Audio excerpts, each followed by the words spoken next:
Welcome to this explainer. Okay, if you've ever tried reading medieval philosophy, you already know it can feel a lot like trying to read a foreign language in the complete dark. It's dense, right? But today, we're going to strip away the complex jargon of Al-Farabi's 10th century philosophy and map out his brilliantly logical system using everyday analogies.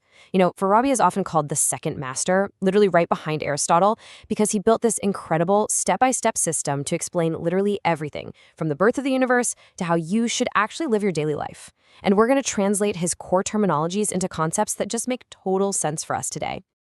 So let's dive into this by taking a sort of cosmic zoom through his 5 core branches. We're going to start at the grand scale of the universe with metaphysics, look at epistemology, zoom in on daily ethics, pan out to society and politics, and finish up with education in the classroom. All right, first up, the setup, metaphysics and cosmology. We have to begin at the absolute origin of everything. To understand the universe, Farabi starts with this term, Vacibu'l-Vücud, or the necessary being. You can really just think of this as the first cause. The crucial point here is that this first cause is like the ultimate self-sustaining cosmic power plant. Every other single thing in the universe plugs into it. See, everything else out there, you, me, everything around us, is what Farabi calls a possibly existing being. We don't have to exist. We depend on an external source. But the necessary being, it exists completely on its own. It's this perfect, eternal power plant that literally never runs out of energy. Well, how exactly does this power plant create the universe? Farabi uses this brilliant concept called Sudûr, or emanation. He didn't view creation as like a sudden explosion or some guy manually building things piece by piece. Instead, emanation is this necessary overflowing of existence. Picture a cascading waterfall, or imagine a cup that's just continuously being filled with water. Eventually, that cup gets so incredibly full of perfection that it endlessly spills over into reality. And that spillover creates successive layers of intellects, cascading down until it finally pools at the bottom to form our physical world. Now, bridging this gap between the higher realms and us is the Faal Akıl, or the active intellect. In that cascading waterfall we just talked about, the active intellect is the very last layer before you hit the human world. It basically acts as a universal Wi-Fi router. It bridges the divine realm and the human mind.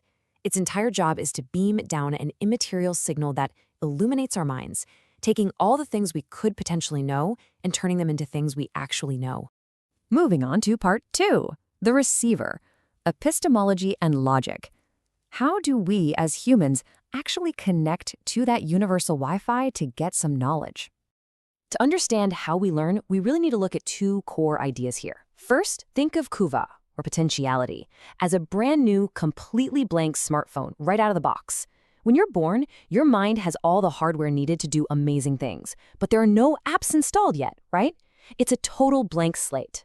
On the flip side, you have the Faal Akıl, or the acquired intellect. This is that exact same phone, but fully upgraded and packed with the ultimate operating system. This is the highest level of human development. It happens when you finally connect your mind to the active intellect, that Wi-Fi, and successfully download absolute, universal truth. But here's the catch. How do you make sure you aren't just downloading junk data? To get that truth perfectly, philosophers rely on Burhan, or demonstration. Basically, Burhan is a strict logical method that acts as an uncrackable spam filter. By using this strict logic, humans cultivate what Farabi calls the power of good distinction. It's this amazing mental ability to flawlessly separate truth from error and good from evil. It's what guarantees you actually reach absolute certainty. Okay, part 3. The daily practice, ethics and happiness. Once we've downloaded what is true, we need to zoom in and figure out how that truth dictates our actual daily actions to lead us to ultimate happiness, or Saadet. Farabi's concept of erdem, or virtue, is completely centered around balance. Finding Saadet, that ultimate happiness and perfection of your soul, absolutely requires ethical behavior. And for Farabi, being ethical doesn't mean taking wild, extreme actions. It means finding the exact middle point. You can think of erdem as the Goldilocks zone of human behavior. For instance, true courage is the perfect middle ground between being recklessly dangerous and being a total coward. By using our unique capacity for choice, or ikhtiyar, we can steer clear of just relying on base animal instinct. We actually deliberate, we use reason, and we find that sweet spot that is just right for whatever situation we're in. Now, obviously, you can't just hit the Goldilocks zone once and be like, cool, I'm virtuous now. Over time, repeatedly choosing this middle way turns virtue into meleke, which is basically ethical muscle memory.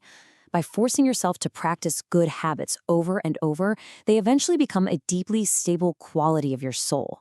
It shifts from being this conscious, difficult struggle to something that is completely effortless, just like a pro athlete who no longer even has to think about their swing. Let's move to part 4, the collective, politics and society. What actually happens when a bunch of humans practice these ethical habits together in a society? Enter al-Madina al-Fadila, or the Virtuous City. When everyone in a community is practicing their ethical muscle memory together, the whole place functions like a beautifully synchronized orchestra. Now, everyone isn't playing the exact same instrument, but everyone is playing their specific part perfectly to achieve this incredible harmony. And the entire goal of this massive cooperative effort to help every single citizen achieve true happiness. To keep the music playing smoothly, Farabi breaks the city down into 3 distinct groups. First up, you have the Kindler, the elite. These are the engineers of society who actually write and understand the strict logic, that Burhan we talked about. Next, you have the Avam, the general public. They are the everyday users. They don't necessarily want to sit around reading dense philosophy manuals, so they rely on simple symbols and imagination to grasp the truth. And finally, you have the Navabit, or the weeds. Let's be real. We all know a few Navabi.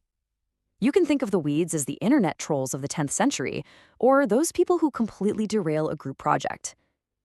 The crucial takeaway here is that the weeds completely reject the middle way. Instead of cooperating for the shared goal of everyone's ultimate happiness, they selfishly pursue their own extremes and end up wrecking the harmony of the entire virtuous city. And that brings us to part 5, the transfer, educational theory. Which raises a huge question.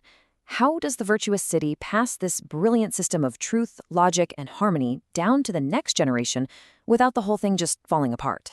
Farabi solves this puzzle by separating education into 2 distinct but equally crucial parts. Talim, or teaching, is exactly like reading the instruction manual. It's how you get theoretical knowledge through a verbal explanation. But, as we know, just reading a manual isn't enough to learn a skill. That's why you need tadib, or training. Tadib is actually getting on the bike, scraping your knees, and practicing through physical discipline and repetition until it becomes muscle memory. You absolutely need both the manual and the practical experience to succeed. But how do you communicate that complex instruction manual to the massive general public, the avam, who might not be super interested in complex philosophical debates?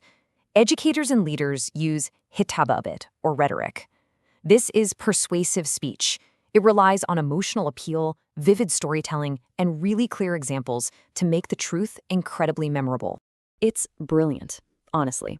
Farabi heavily believed in using everyday examples to make profound truths accessible to everyone. Hitabit is essentially the viral ad campaign of philosophy.